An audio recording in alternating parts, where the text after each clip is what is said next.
মা খাদিজাতুল কুবরাকে কবরে রাখার পরে নবীজি কবর পারে বসে আছেন, মাটি চাপা দেওয়া হয়েছে, নবী বসে আছেন। সাহাবায়ে কেরাম বলে, ইয়া রাসূলুল্লাহ, অনেকক্ষণ হয়েছে, এবার আসেন ঘরে। নবী বলছেন, ও আমার সাহাবা, যিনি শুয়ে আছেন উনি আমার দুঃখের দিনের বন্ধু, আমার অসহায় সময়ের মধ্যে উনি সহায় হয়ে পাশে দাঁড়িয়েছেন। সবাই যখন আমার উপর আঘাত করছে, এই আঘাতের রক্তটা উনি মুছিয়ে দিয়েছেন, উনি আমার জন্য একটা শক্তি হয়ে দাঁড়িয়েছেন।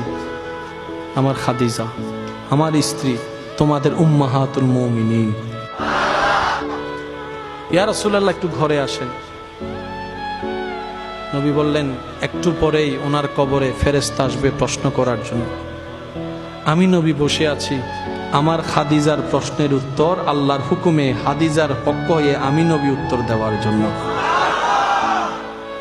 পৃথিবীর সমস্ত ভালোবাসার বন্ধনকে পিছনে ফেলে আপনার আমার নবীর জীবনীকে একটু খেয়াল করে দেখেন, সমস্ত রোমান্টিকতার হাই রোমান্টিকতা আমার নবীর জীবনের মধ্যে আছে। আমরা নিতেও জানি নাই, পালনও করতে জানি নাই। আল্লাহ পাক আমাদের সবাইকে ইসলাম মেনে চলার তৌফিক দান করুক।